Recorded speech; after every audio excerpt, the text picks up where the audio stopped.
So how to book more weddings? First of all, you got to put in the work. You got to have that 10,000 hour rule. Are you familiar with that? And the book Outliers says that. And it says that to get good in any industry, it usually takes about 4 to 5 years, okay, to be top in your industry. And that's 40 hours a week gives you 10,000 hours. So the whole theory is, they did this study, Outliers did this study, and a lot of people did this study, and the people who are doing very successful and doing something at a world-class level put a minimum of 10,000 hours into their whatever it is. So what is 10,000 hours? 10,000 hours is 40 hours a week for 4 or 5 years. That's what it is right there. Some people don't have 40 hours. Don't have 5 years, right? And so in my case, I didn't have 5 years. So what you could do is this, and this is often the case of an entrepreneur, and this is probably the case with me and these 2 other people and Joe. I know Joe is an extremely hard worker. I think if there's one thing in common that are all of us that you're going to hear that about, we work really hard. It's easy for us to work 12 hours, easy, no problem. And so what you can do is you need to work 3 years at 12 hours a day. I'm laying it out there because that's all the money you got is 3 years. If you don't have 3 years, then you need to get the highest quality mentoring as possible because you need all the shortcuts. You need to find that mentor. You need to live right in his house somehow. When he gets up in the morning, you're right there. You know, okay? And so I'm throwing this out at you. That's why I know for a fact a part-timer will never be world class because you need this type of effort. So there's no way that, to do their regular job, also put 12 hours into their photography to get to the point where they're world class. Now, this is the thing about couples, right? I used to be jealous about couples. It's because they could split up this time. And so they could get, oh man, I got to do my blogging and Facebooking and editing. And then I look at these couples, oh, this guy specializes in editing, and this is, oh man, I'm going up against that. Shoot. And so that's why it's a little bit easier for couples to get started in this business, but then in the end, we're going to find out that something becomes very difficult for them. But in the beginning, that's why you see a lot of couples starting wedding photography because they could split it up and they can gain that extra time, okay? So if you got 3 years, 6 hours a day, that sounds manageable, right? With 2 people. And so that's why so many couples make it. It's because that's manageable. You could actually still do that. You could actually almost have another full-time job and maybe even manage your family too at that point.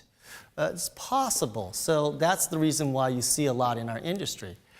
Once a couple has a child, the business is usually ended or changed at that point. Because the reason why is that one person handles the one, and it usually turns out like this that I find. Now, this is not a hard-pressed rule, but I always find that the woman ends up being the shooter all the time because she's the creative one. And then the guy usually ends up doing all the editing and all that back-end work.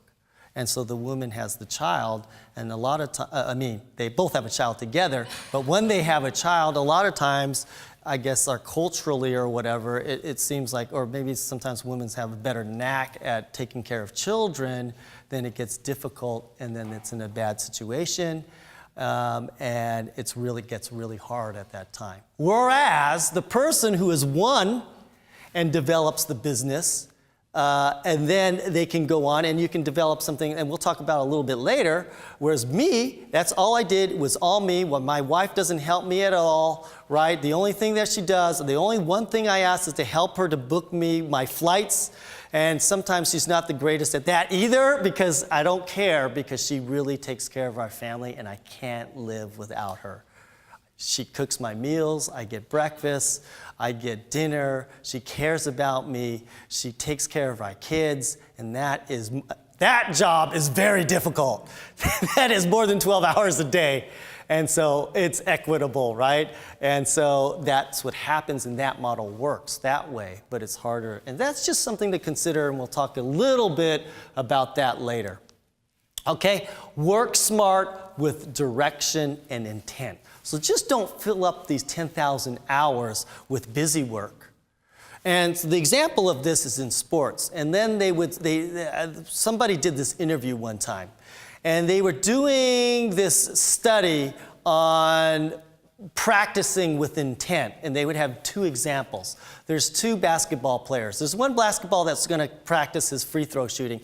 He comes in, he goes, I'm going to do 1,000 shots a day. He just starts shooting it, and he has no idea if he's improving or gaining at all. And then there's a guy like Kobe Bryant that comes in. He comes in with somebody catching balls for him. So when he shoots it, that person runs out after the ball and gives it to him so he could practice more. And then he's keeping record. This one, how many went in? This one went to the left. This one went to the right. And he's practicing with intent. And that person will succeed because it's just not busy practice. That's the same thing with us. Are we just going out and practicing, or are we getting these creative live videos, seeing what we need to do, and going out and doing that? And practicing with intent. So you just can't fill up those hours with busy work. You have to have a goal to everything that you're doing. Everything that you're doing must have a goal, must have a purpose, because you need to efficiently use your time. Okay, here's another one. Find a mentor. This is the way to get business. This is going to help you, because why? A mentor gives you an inheritance. Don't we all like to receive an inheritance, right? Maybe some of them have received it already. I haven't yet, but but that's what it's like. It's giving you an inheritance, a legacy, right? And just give. Here it is. I'm laying it out there for you. This is how you do it. You don't have to suffer the 15 years that I went through. I'm going to tell you how to do it. Just do this. And it gives you shortcuts. And that's why a mentor is so important. So if you ever watched this movie called The Final Season, what it was is about a small high school. The whole entire town was only 500 people in the entire town. And it had 100 high school students, okay? And from that, they had only 14 baseball players. And from that, they won 19 Iowa State champions from a small town like that. How did that happen? How do you beat the odds like that? That's incredible odds. That's like 1 out of 1,000 odds. What was happening here? I love studying success patterns. This is a true story. So what it was they were passing down a legacy of success. They found a success pattern, and they were modeling it, and they were producing results. That's the exact thing that a mentor will do for you. So the first thing when choosing a mentor, you have to choose a mentor that has gone where you want to go. Because if they haven't gone where you want to go, they have no idea how to pass a success strategy to you. They may give you clues to it, and it may work or it may not. So Oprah Winfrey says that a mentor is someone who allows you to see the hope inside yourself. A mentor is someone who allows you to know that no matter how dark the night, in the morning joy will come. A mentor is someone who allows you to see the higher part of yourself when sometimes it becomes hidden in your own view. Nobody makes it alone. Nobody has made it alone. And I gotta share you one thing. If I gotta summarize, I get a little bit emotional. If I have to summarize one story that has made me the happiest this year, was that I was mentoring this couple. I was mentoring this friend of mine who is also married. And in the beginning of the year, I said, Scott, I don't know if this is going to happen right now. We're doing it. We're moving forward slowly, but my wife is not too enthused about the progress of this, and she's kind of wondering if I should continue. She's going to pursue her professional career, and I have a lot of doubts about whether this is going to move forward or not. They're in that point. And I was working with them every month, and we were talking, and hey, you can do this and whatever. And then I just, again, talked to them at the end of this year, and he says, Scott, and I said, how's it going, right? And it's like, Scott, an amazing thing happened. The business is doing great. And now my wife, who is wanting to quit and go off and do her professional degree and get her PhD, she's actually quitting that and helping me with my business because she sees so much promise in it now. And so things can change for you just like that overnight. If you keep persisting and if you keep getting the shortcuts, the things the important information that will help you. Because sometimes, a lot of times, we are limited in what we know, and that's the reason why our life plays like a broken record and we can't get out of that next level because our knowledge is limited. So we need to get into somewhere where somebody else knows something to help us. Do not be afraid to ask for help. It will save you. Okay? Look at all these famous mentorings that are out there. And if you see success, you're going to see all these type of patterns of people. And that's why I want to bring you, show you some of my students and give you hope that, hey, yes, this can be done, right? And you go through all these things. But this is my favorite. Luke Skywalker and Obi-Wan Kenobi. That's the one. Okay, if you want to beat the odds, learn from those who have walked in your shoes. Photographer has a slim chance to make it. All full-time artists, it's the hardest of almost all jobs. A good mentor brings maybe that odds down to 1 to 10. So it's not a guarantee, but I'd rather be at 1 to 1,000 than 1 to 10. And that's, you're just lowering your odds. So it's still something that it's up to us still, okay? Do I mentor? Yes, I have a passion for mentoring, if you're ever interested in that.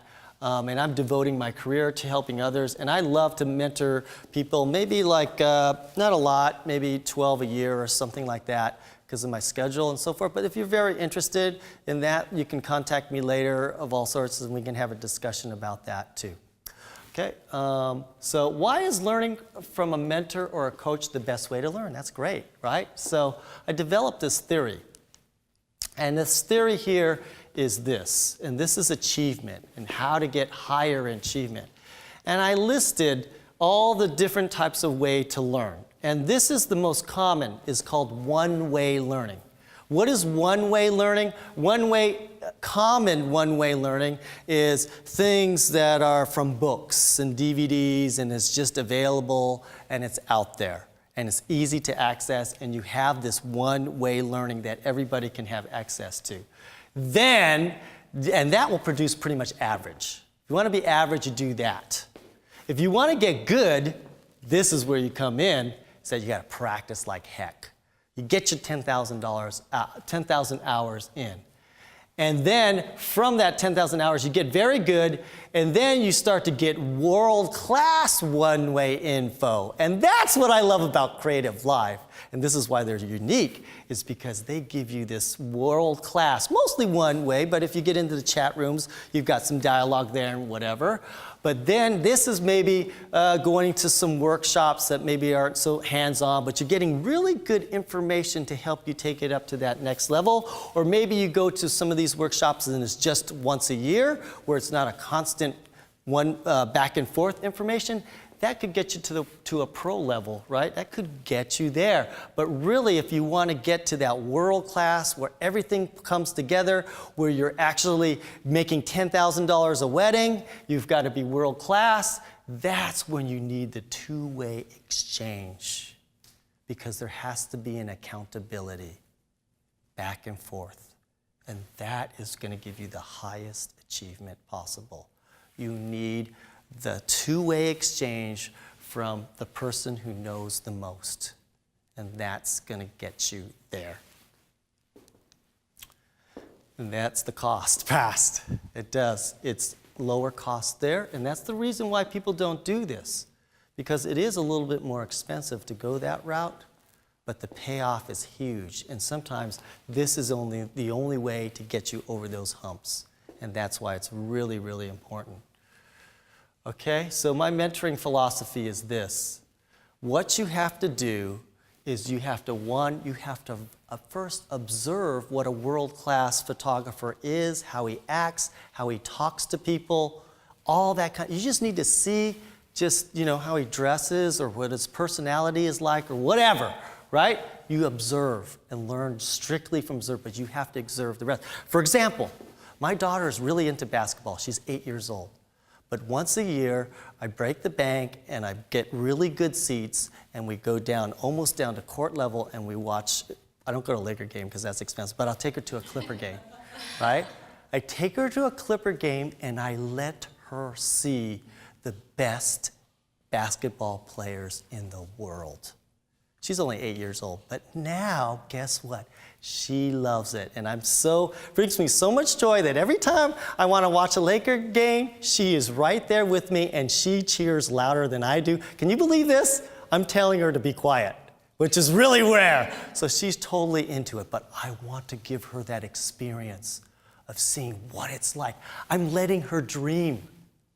And I go to her, and we're sitting here, and she has to bring her little blankie too, because sometimes she gets tired. So she brings her blankie, but then having the park come, and I go to her, how would you like to be playing here one day? You know that? That'd be great. Think about it. You could be one day playing on that court too. Wouldn't that be amazing? I just throw that idea into her head right now. I plant that seed. And so you just have to observe, right? Then you have to take technical knowledge. And you have to know that technical knowledge, which is what? Lighting, posing, composition. And you have to go back and forth, and you have to see if you're doing these technical things correct, like learning the piano, doing your scale, right? You use scale, and then maybe the piano teacher goes, oh no, your hand position is slightly off. You need to change it a little bit, right? So you need feedback even on your technical development, because you don't know if you're doing it wrong. Just like in golf, it's like if you do something wrong, you're developing bad habits, then it's going to follow through. So you need that, and so you need to do it a lot, because you need to know these technical things like it's the back of your hand. Because it's only at this point that you can be creative. You cannot be creative when the pressure's on and you got 1 minute to post the bride and you're still struggling on how to figure out what the light is, because you're not technically strong enough. And so what happens is when you're not technically strong enough, it holds you up and you can't release your creativity.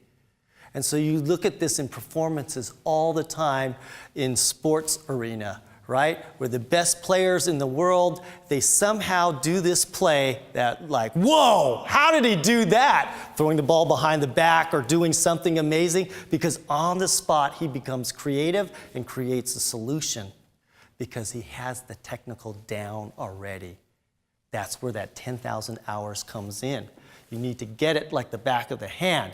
And then with this experimentation, you need to judge that. You need to get feedback on whether it's not working or not, self-evaluation, and then continuous learning, continuing to learn and build upon that themselves. Then that person becomes the master and teaches somebody else.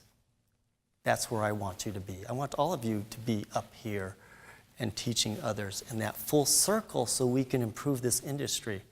And so it has to be a nurturing and a mentoring process. Okay, so what are the characteristics of a 10K photographer? What do they look like? Well, they must have a signature style. Okay? They must have something that looks different about them. They must have a consistent quality and be experienced, and that's where experience comes through, is you have consistent quality when you're experienced at something. A good business model, you're not ticking off customers, and they actually like you and providing services for you. a great turnaround time. That is huge. If ever one thing that's going to destroy your wedding business is turnaround time. So when I'm mentoring people and I'm asking them how things are going, the first thing I ask them is, well, what's your turnaround time like? Because I experience it firsthand. When my turnaround time is terrible and I'm busy doing lectures and I'm doing this, the photography business, my wedding business is non-existent because I'm just too bad at it, right? So that's key, is turnaround time. Creating a great album design. They need a 5K. When you get to that's what Joe has, a very amazing album. That's luxury brand. That is the Louis Vuitton purse right there. Get that album to be amazing. That's going to put you over the top. You got to be social. You have to have a good personality. Okay? You have to be good with people. You have to have this commitment to excellence.